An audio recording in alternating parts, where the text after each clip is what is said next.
Mes chers collègues,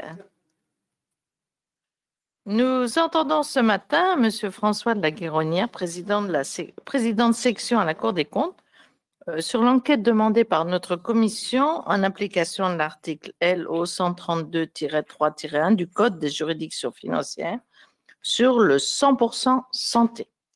J'indique que cette audition fait l'objet d'une captation vidéo qui sera retransmise en direct sur le site du Sénat et disponible en vidéo à la demande. Je salue ceux de nos collègues qui participent à cette réunion à distance. Dès l'adoption de ce dispositif, notre commission avait souhaité un suivi rigoureux de sa mise en œuvre afin d'en limiter les effets de bord, notamment en termes de qualité du service rendu aux assurés, d'évolution des tarifs des complémentaires et de coûts pour la sécurité sociale.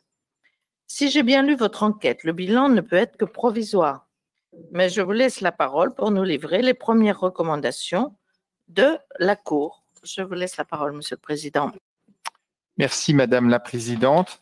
Alors, je vais essayer de présenter rapidement les principales conclusions de cette enquête. Alors, tout d'abord, quelques mots d'introduction pour rappeler qu'il s'agissait d'une promesse électorale de 2017 du président de la République et donc nous avons fait ce bilan à votre demande à l'issue du quinquennat. Mais il faut souligner 3 points.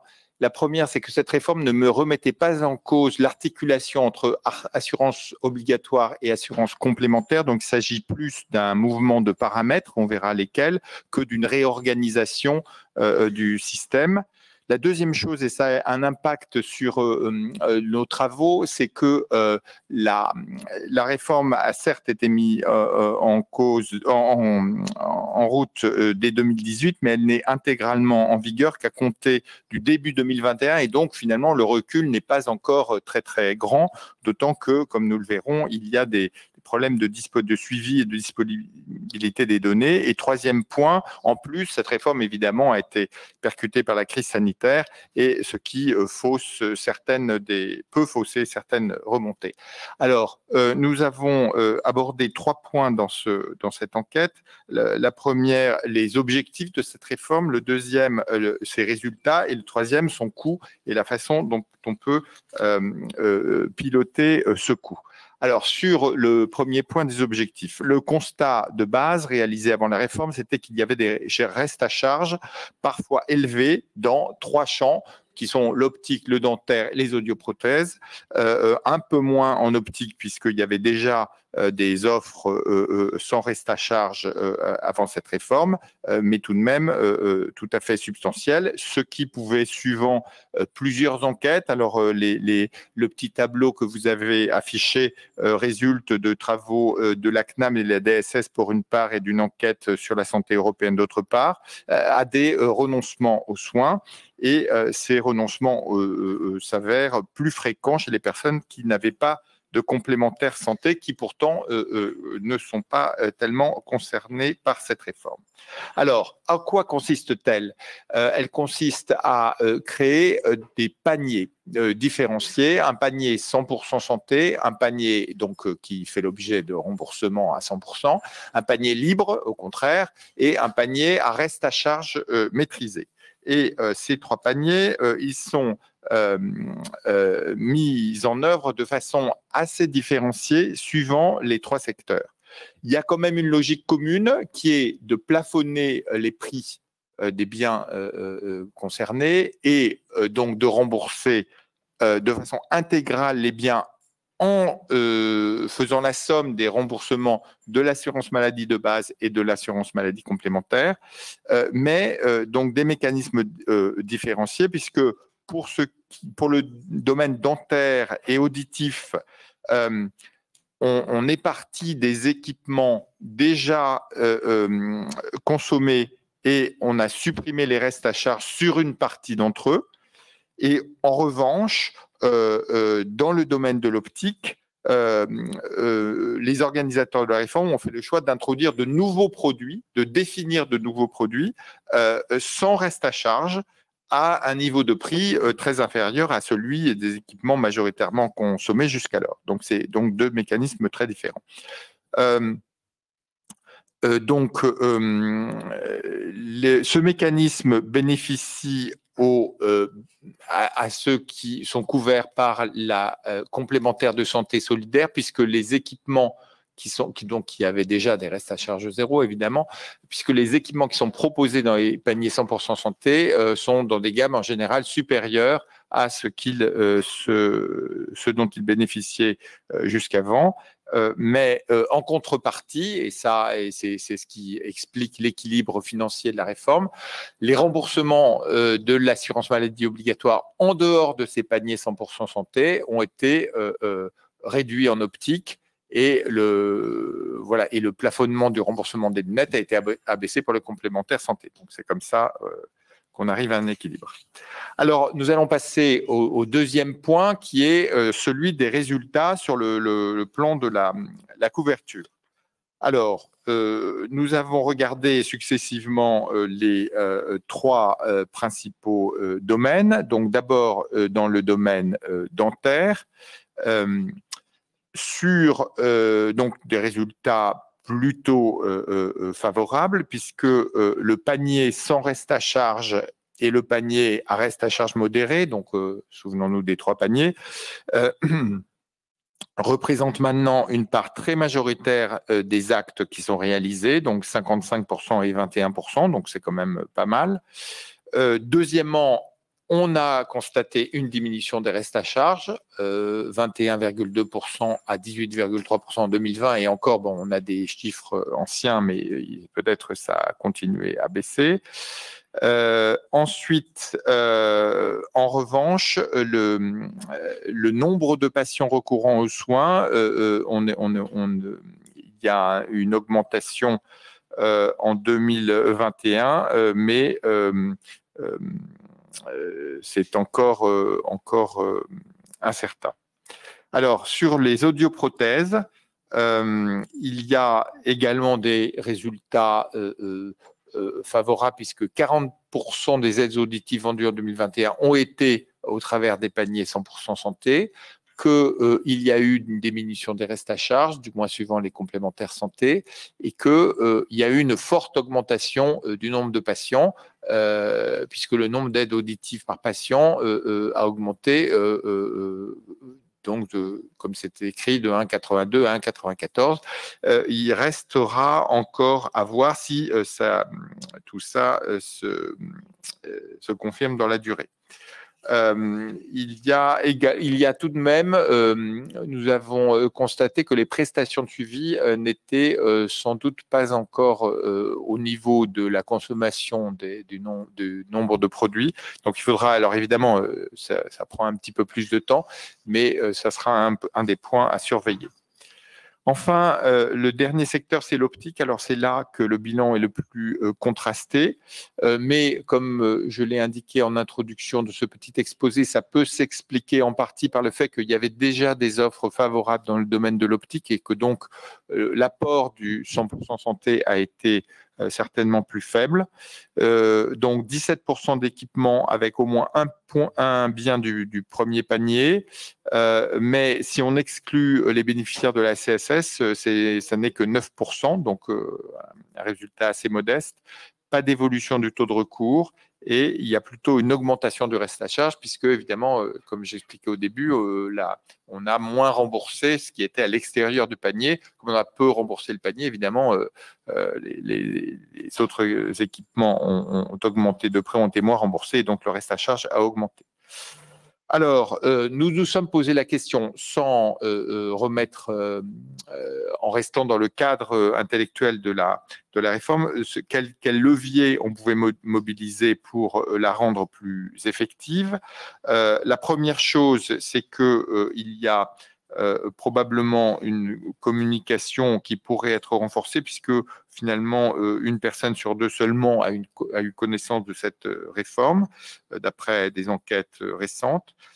Et puis que lorsque la DGCCRF a contrôlé les établissements concernés, elle s'est aperçue que les trois quarts avaient au moins une non-conformité aux prescriptions de la réforme. un autre levier qui pourrait être mobilisé, qui paraît tout à fait essentiel, c'est une évaluation de la qualité des équipements qui serait à mettre en place. Il y avait un questionnaire sur la qualité des équipements qui avait été prévu, mais il n'a toujours pas vu le jour. Et pourtant, ça serait évidemment très important de voir si les paniers, puisque comme le fond de la réforme, c'est de sélectionner un panier de biens. Est-ce que ce panier de biens est adapté ou n'est pas adapté? Voilà. Enfin, le dernier point, mais qui n'est pas spécifique au 100% santé, c'est que l'obligation de proposer le tiers payant intégral n'est pas bien respectée. Voilà, alors je passe au dernier volet de notre enquête, qui est de savoir combien ça coûte et à qui. Alors, la première chose que nous avons essayé de comprendre en regardant, voilà, c'est comment était construit l'équilibre financier de la réforme. Donc, comme je l'ai indiqué au début, c'est construit comme un équilibre entre des surcoûts, évidemment, sur les remboursements à 100% sur les audioprothèses et les prothèses dentaires, et puis des économies sur le moindre remboursement et les baisses de prix de remboursement, notamment sur le secteur de l'optique. Et le deuxième principe de construction financière un petit peu de la réforme, c'était qu'il y avait une parité des coûts prévisionnels entre l'assurance maladie de base et l'assurance complémentaire. Et donc, le coût prévisionnel qui avait été estimé par le ministère de la Santé, c'était 170 millions d'euros par an, qui est donc la résultante de ces coûts et de ces économies, et à peu près donc 87 millions d'euros pour l'AMO, 80 millions pour l'AMC.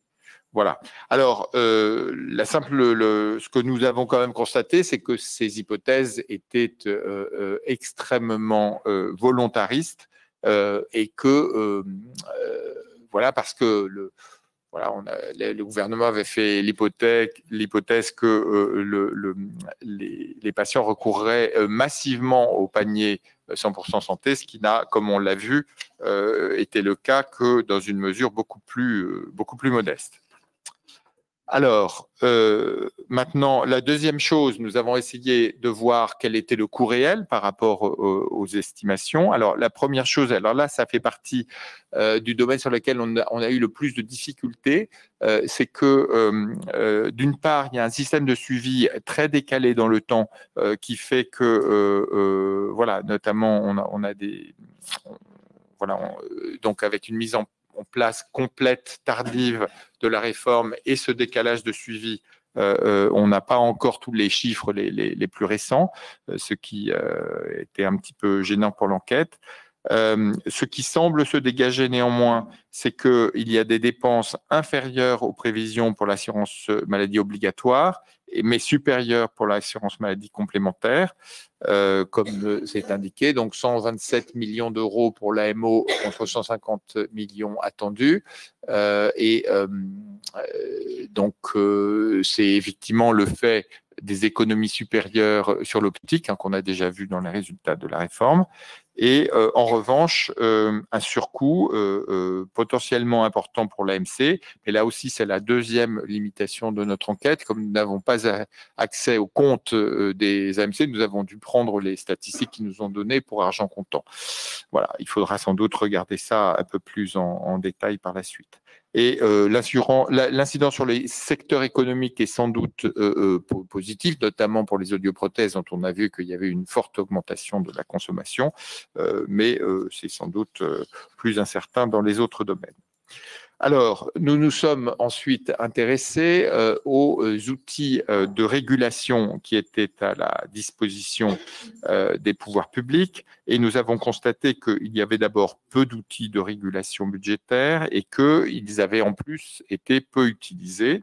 Alors, en réalité, d'outils véritablement intégrés à la réforme, il n'y en avait qu'un, c'est sur les audioprothèses qui prévoyait une réduction du prix limite de vente de ces audioprothèses dès lors qu'un certain volume serait excédé. Ce volume a été dépassé puisque nous avons vu que le secteur de l'audioprothèse était celui pour lequel la réforme avait le mieux marché, mais on n'a pas fait les réductions de prix.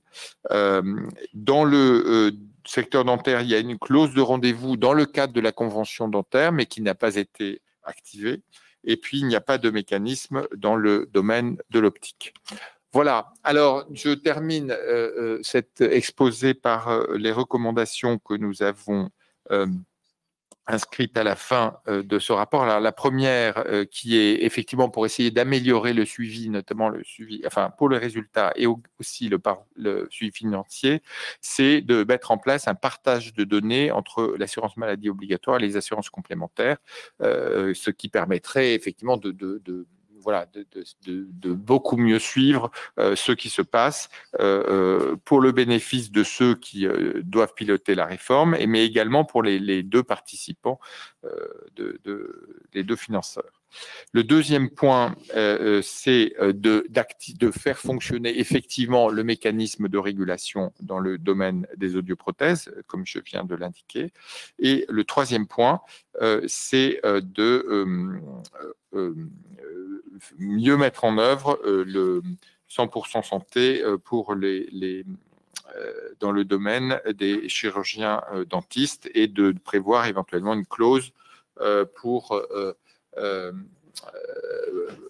qui fonctionnerait en cas de dérapage des dépenses. Voilà, Madame la Présidente. Merci.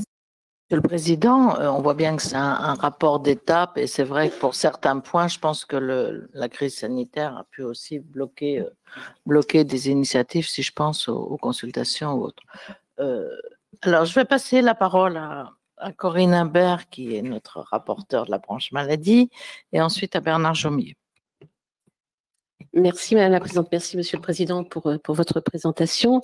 J'ai plusieurs questions à vous poser, mais avant peut-être une remarque sur le paradoxe de ce 100% santé, vous l'avez relevé, les assurés qui n'ont pas d'assurance complémentaire ne bénéficient pas de cette réforme. Il y a une annonce 100% santé, mais clairement, vous l'avez dit, l'équilibre pas remboursé par l'assurance maladie obligatoire, pas remboursé par l'assurance complémentaire, n'est pas modifié. Et donc, les personnes qui sont soit juste au-dessus des niveaux de ressources pour bénéficier de la C2S, l'assurance complémentaire santé, soit qui par choix ou parce qu'ils ne peuvent pas choix imposer avoir une assurance complémentaire, ne bénéficient pas du système. Je crois qu'il faut évidemment le rappeler.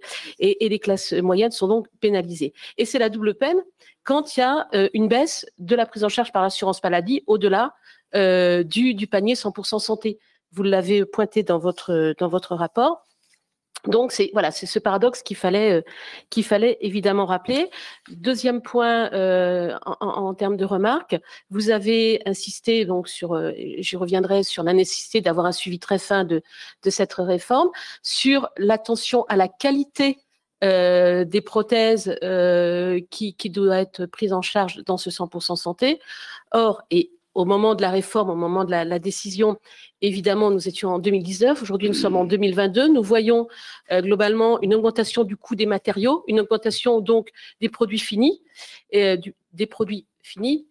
donc une difficulté aussi pour un surcoût pour l'assurance complémentaire. D'abord, il faudra, et j'y viendrai dans mes questions, est-ce qu'il n'y aura pas un impact sur l'augmentation des cotisations ?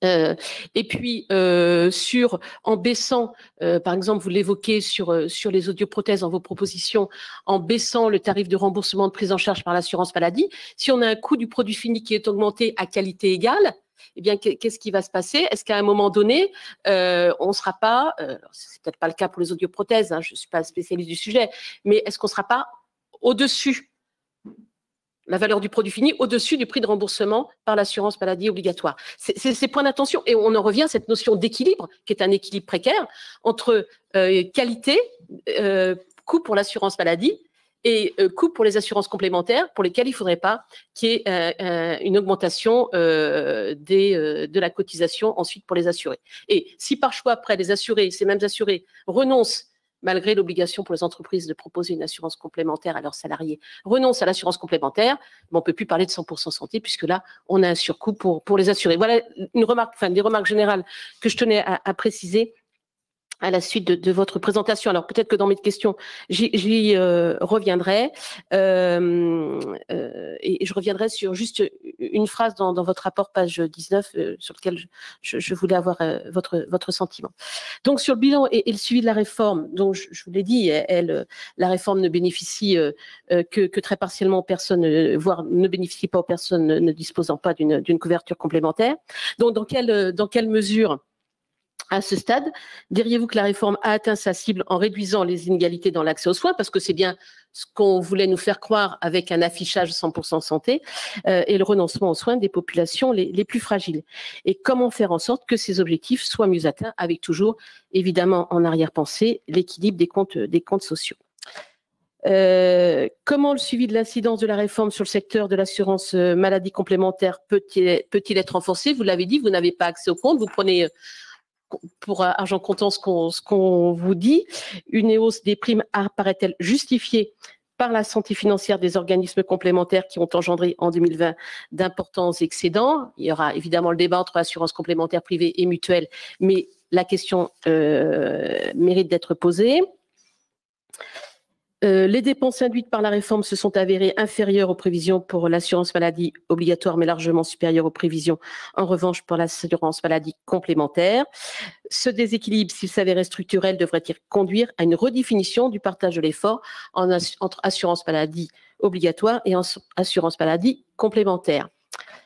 Vous vous êtes appuyé dans le cadre de vos travaux sur les conclusions du comité de suivi mis en place par le PLFSS pour 2019. Cette structure vous paraît-elle adaptée aux besoins de suivi? Vous semble-t-elle avoir eu un rôle efficace jusque-là dans le pilotage de la réforme? J'ai cru comprendre dans vos propos que non, et je suis d'accord avec vous pour qu'il ait besoin d'y avoir un suivi très fin de la réforme parce que les choses évoluent très vite, notamment sur le plan technologique. Sur la poursuite de la réforme et ses évolutions possibles, une actualisation des paniers de soins doit être engagée cette année. Elle pourrait notamment conduire à une diminution du prix limite de vente des aides auditives préconisées dans votre rapport, et j'en reviens à ma remarque que je faisais en préambule. Donc la révision doit-elle, selon vous, poursuivre d'autres objectifs? Les paniers notamment doivent-ils être enrichis pour les fortes corrections en optique, les piles pour les audioprothèses ou les prothèses en céramique pour les molaires? Une série de réunions avec les organismes complémentaires devait être programmée en 2022 afin de lever les obstacles techniques à la mise en œuvre du tiers payant intégral. Avez-vous pu constater au cours de vos travaux des avancées en la matière?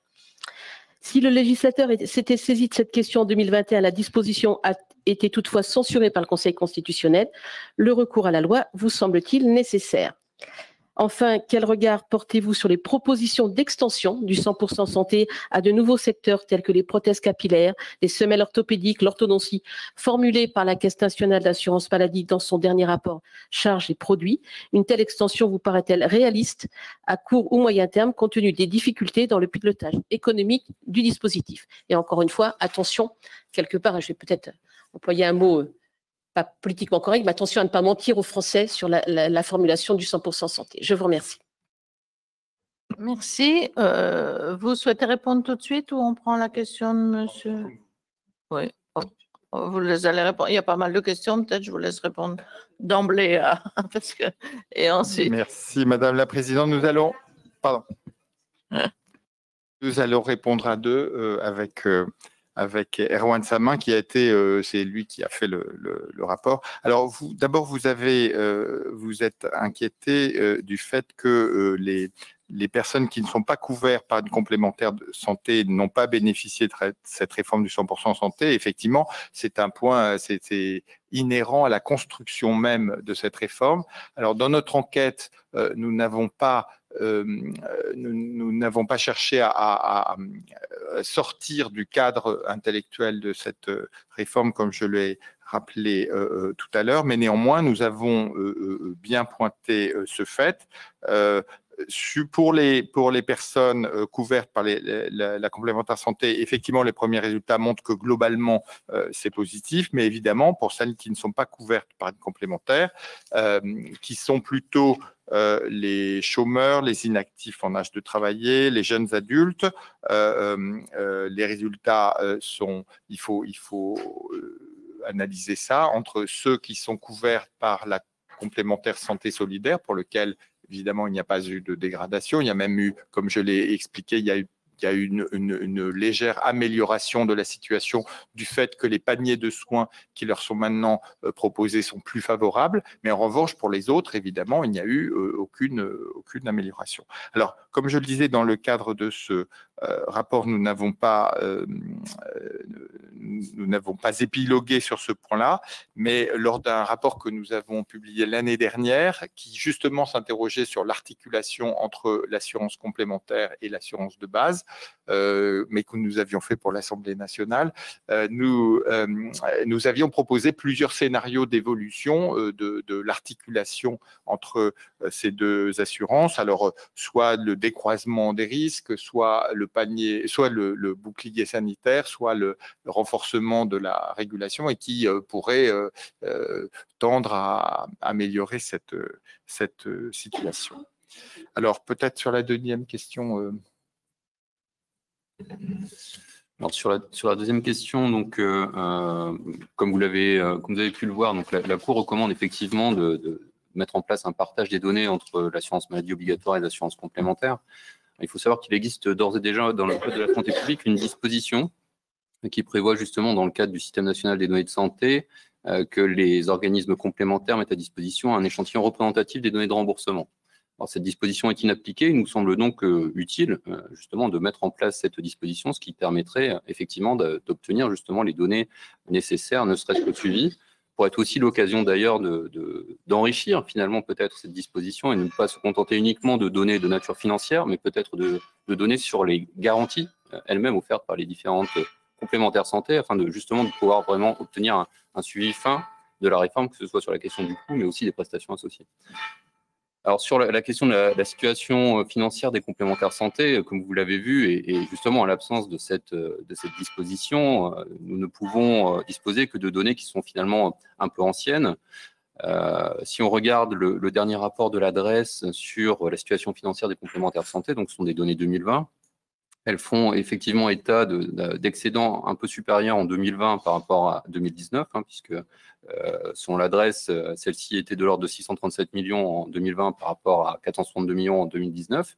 Néanmoins, il est quand même difficile d'en tirer des conclusions, parce que d'une part, il s'agit d'une moyenne, donc évidemment, les assurés sont assurés d'organismes différents, dont la situation financière est différente, et on ne sait pas quelle est véritablement la situation financière de ces différents organismes complémentaires en 2021. Donc, il est difficile de vous répondre sur ce point tant qu'effectivement, il ne sera pas possible d'obtenir des informations financières de façon beaucoup plus actualisée. Alors, sur la question sur le déséquilibre des dépenses entre AMO et AMC, alors effectivement, ça c'est un fait. Alors, la question c'est est-ce qu'il faut redéfinir du coup les paramètres de la réforme et le partage des efforts. Alors, nous ne sommes pas prononcés sur ce point, mais ce que nous avons quand même essayé de montrer, c'est que cette réforme, et c'est d'ailleurs aussi une des difficultés du suivi de la réforme, cette réforme, elle est insérée dans des relations plus larges entre l'assurance maladie de base et l'assurance maladie complémentaire. Par exemple, sur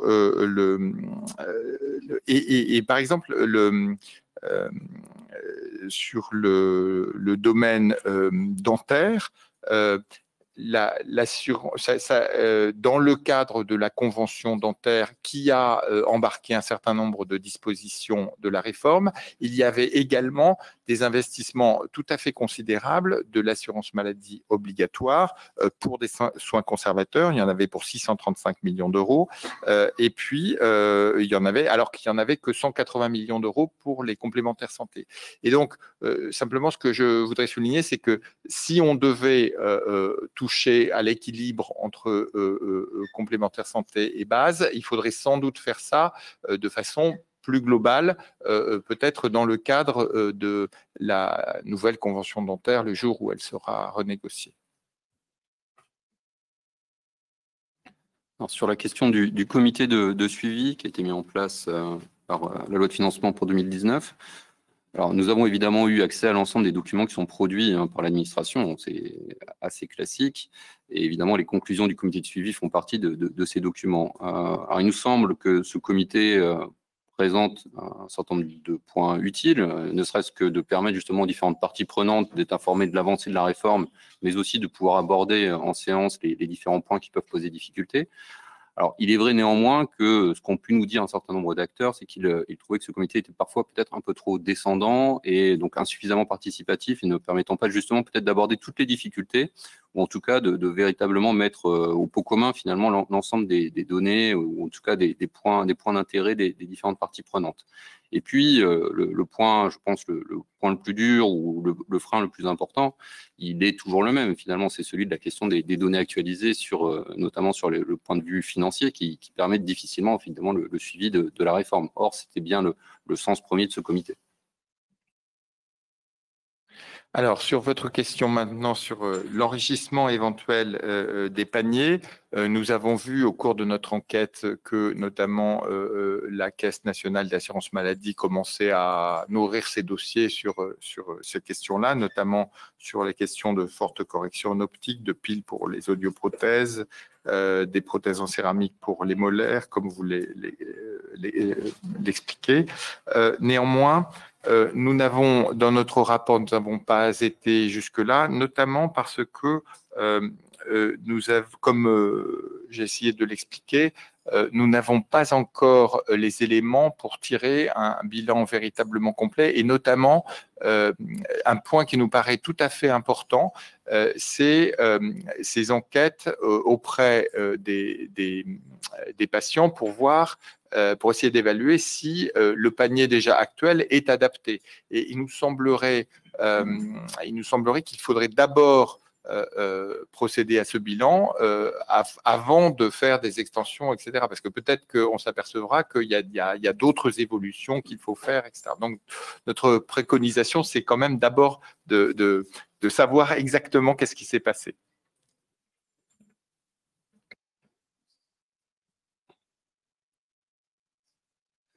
Alors, sur la... Oui.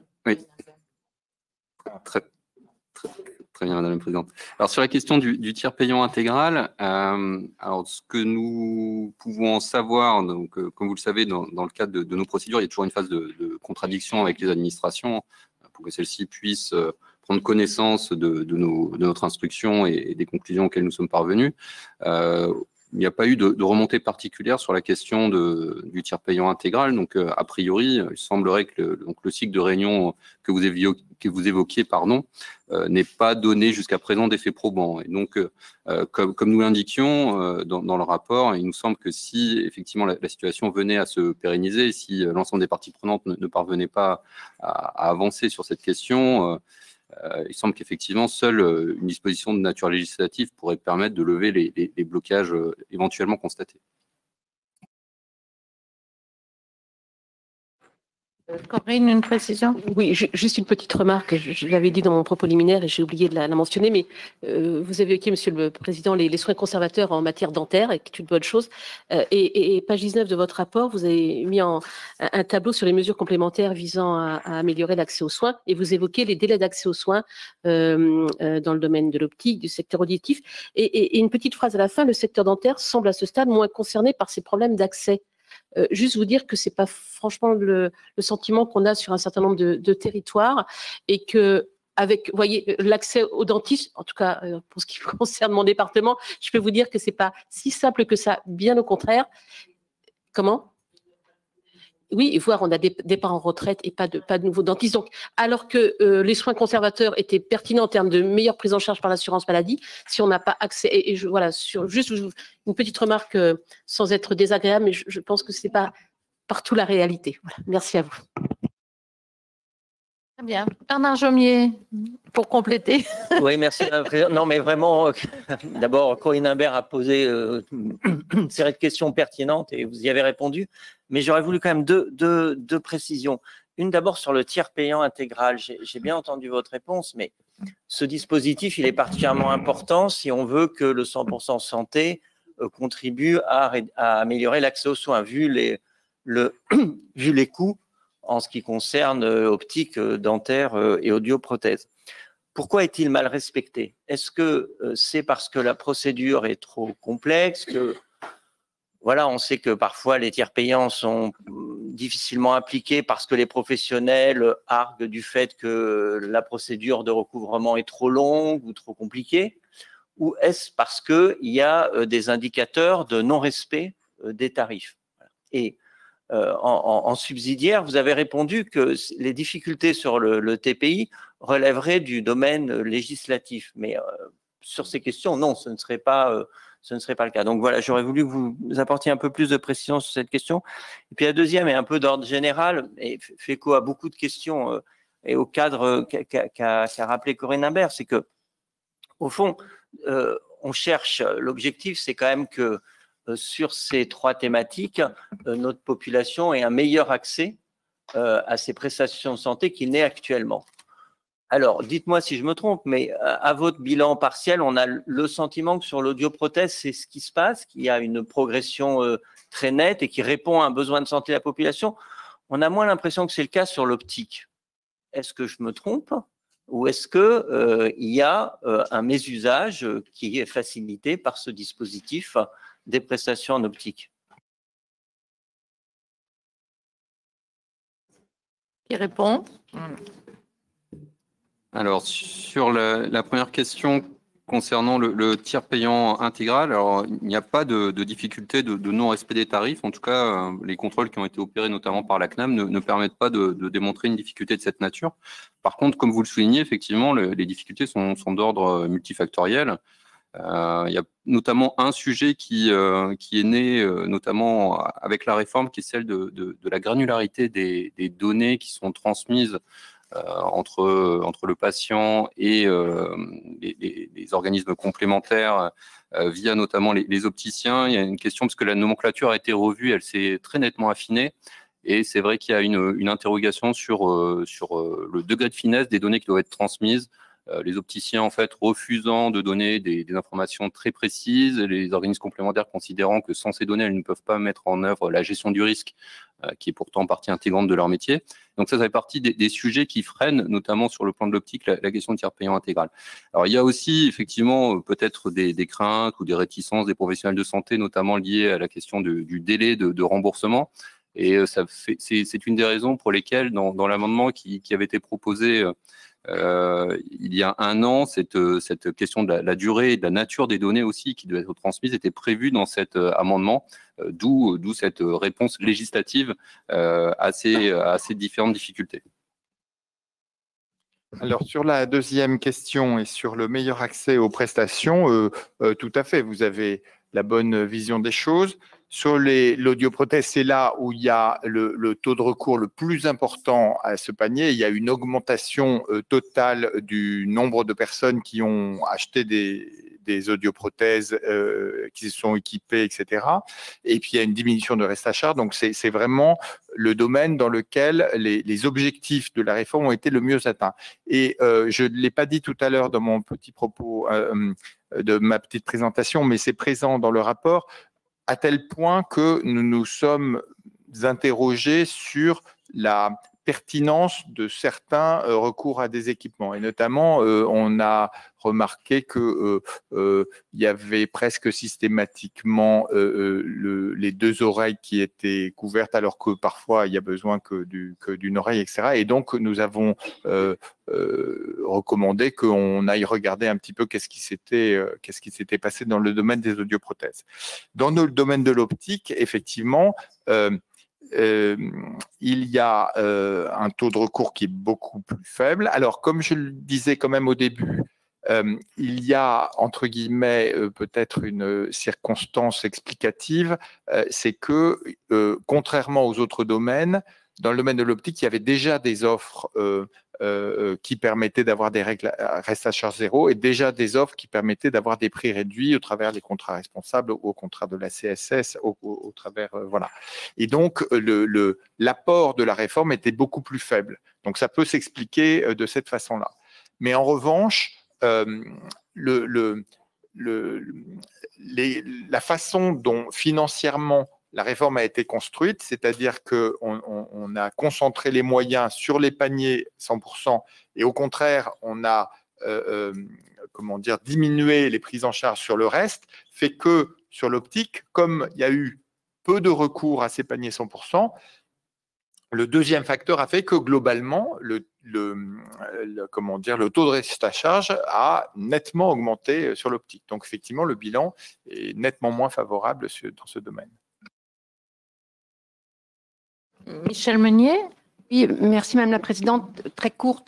Une question qui concerne les contrôles. Et oui, après avoir travaillé 3 mois sur les contrôles du contrôle en EHPAD, j'ai aussi une attention particulière sur le suivi que vous marquez comme quelque peu étant amélioré et les contrôles. Donc l'exemple que vous donnez sur les audioprothèses qui sont parfois données sur les 2 oreilles et alors qu'il suffirait médicalement d'en avoir qu'une, quels sont les moyens de contrôle?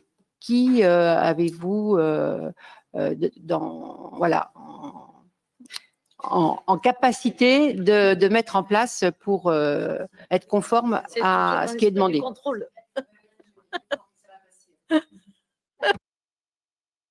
Il s'agit du service médical il s'agit du service médical de la CNAM, hein, c'est eux qui suivent, voilà, c'est ça. Nous avons vu effectivement que pas grand-chose a été fait, enfin, ça c'est clair. Hein, ouais.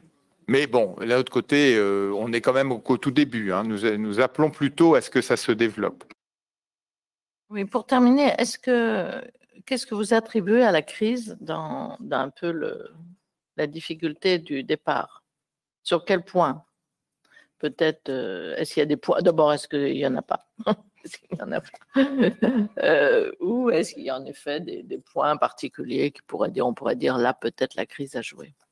Alors, il y a un premier point qui est quand même évident, c'est que on n'a parlé que de la crise et donc on n'a pas du tout parlé du 100% santé. Et donc, la méconnaissance de la réforme que j'ai rappelé, que nous avons documenté dans le rapport et que j'ai rappelé tout à l'heure, elle est sans doute largement liée à ça. Et c'est la raison pour laquelle nous préconisons maintenant que la crise est quand même en large partie derrière nous, que l'on renforce l'effort d'information dans ce domaine. Ça, c'est le premier point. Sur le deuxième point, alors là, c'est moins directement la connaissance de la réforme, etc. Mais ce qui est, comme nous l'avons souligné, on n'a pas mis en place de dispositif de suivi spécifique, notamment financier, de la réforme. Et donc, dans ces années où il s'est tellement passé de choses, il est très difficile de voir ce qui relève de la réforme du 100% santé et ce qui relève des bouleversements quand même de la consommation médicale qui a été occasionné par la crise. Et le dernier point, enfin, c'est qu'effectivement, ces bouleversements ont certainement, mais évidemment, pour la raison que je viens d'indiquer, il est difficile de dire dans quelle mesure, ils ont certainement changé les résultats en termes de consommation de soins. On sait très bien que pendant la crise, il y a eu moins de recours aux soins qu'habituellement, parce que les gens sont restés chez eux, parce qu'il était plus difficile d'avoir accès au système de soins. Et ça a certainement eu un impact sur la réforme du 100% santé. Simplement, nous ne sommes pas en mesure de dire exactement précisément ce qu'il en est. Donc, c'est la raison pour laquelle probablement l'année 2022 sera très importante pour avoir une vision beaucoup plus précise sur ce qu'il en est de la mise en œuvre de la réforme. Très bien. Elisabeth Doineau, comme la rapporteure Oui, générale. merci, merci Madame la Présidente, merci messieurs pour l'ensemble de ces réponses et surtout de ce rapport. Et moi, je souhaite vraiment que ce soit prolongé parce que en réalité, la crise a quand même beaucoup bouleversé les choses. D'une part, pour, je dirais, la population qui est restée quand même confinée, qui n'a pas eu effectivement toujours connaissance pleinement de ces dispositifs.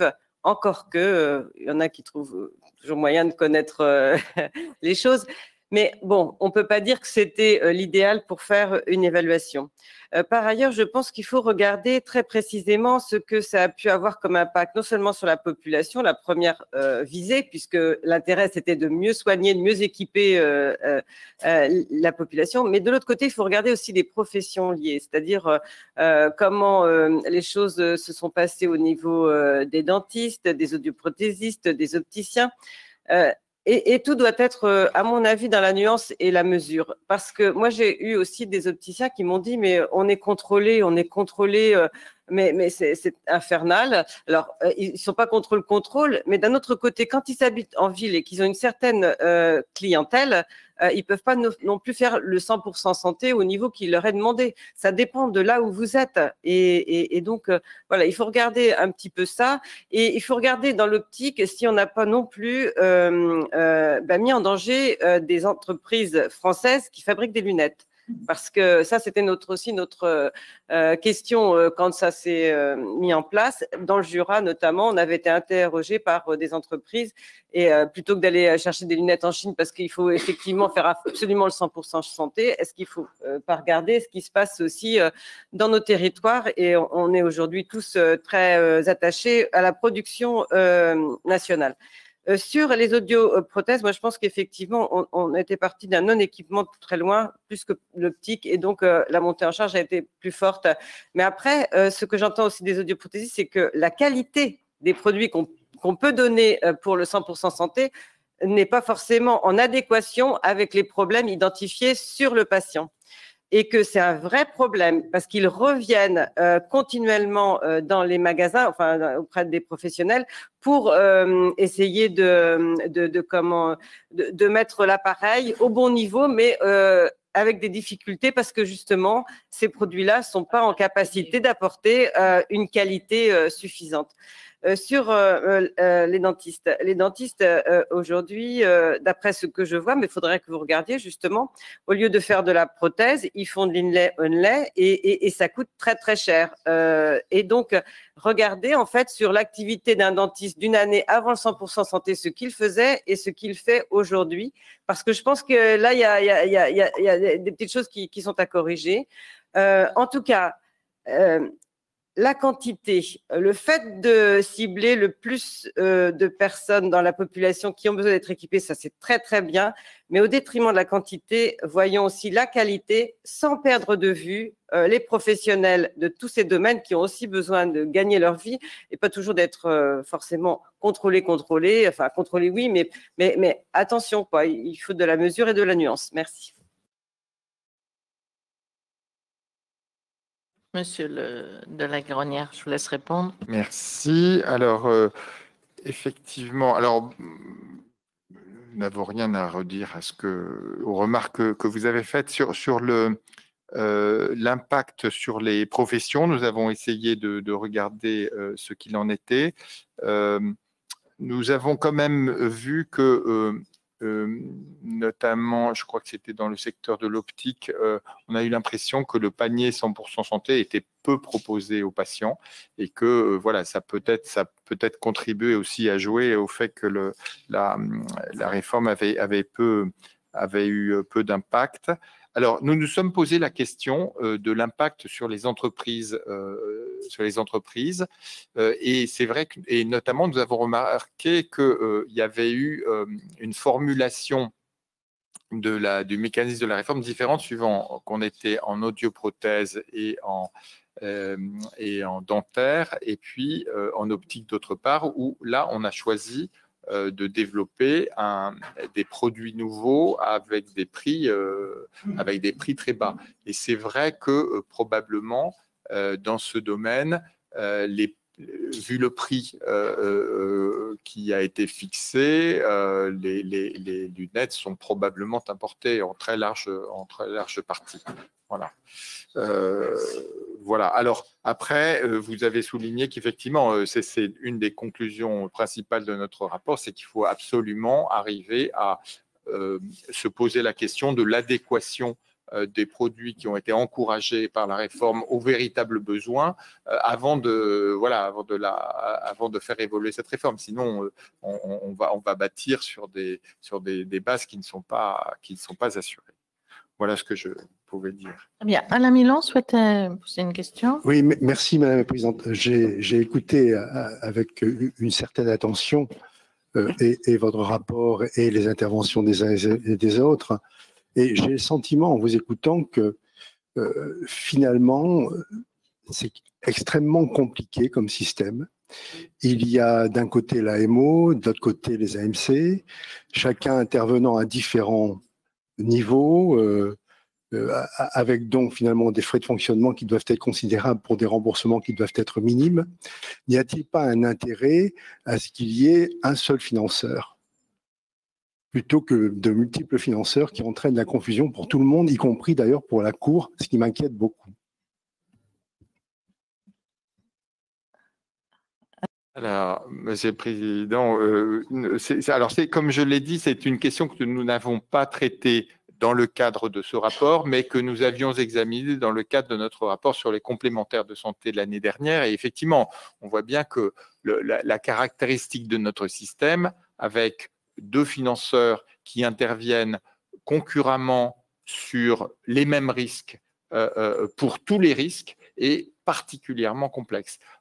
D'autres pays européens qui ont également un système avec une assurance de base et une assurance complémentaire ne sont pas construits comme ça. Par exemple, l'Allemagne, l'assurance de base est spécialisée, entre guillemets, sur un panier de soins et les assurances complémentaires sont spécialisées sur d'autres prestations, ce qui fait que les financeurs chaque financeur est responsable finalement sur son domaine de remboursement, ce qui n'est pas le cas chez nous.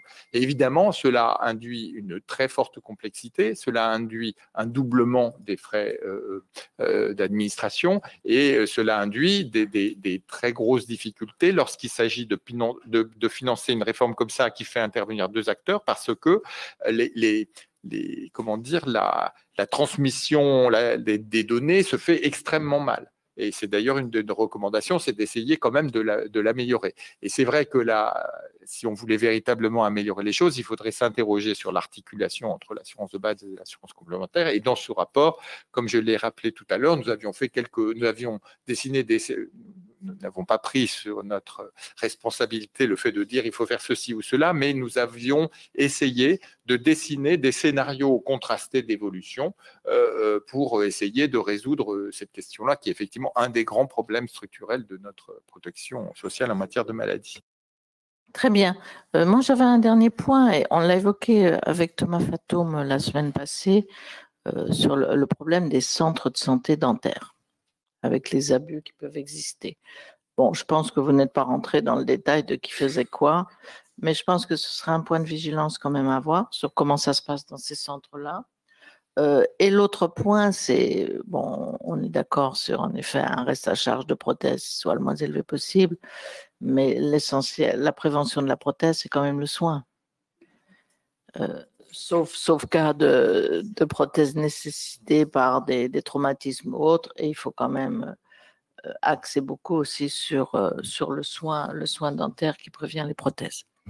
Voilà, il n'y a pas d'autres questions. Je vais vous demander d'autoriser la publication de ce rapport et je propose que le rapporteur du rapport pour la commission soit Corinne Imbert, en charge donc de ce sujet comme rapporteur de la branche maladie, qui est opposé à cette publication, qui est favorable. Donc, très bien, voilà, on lève la main.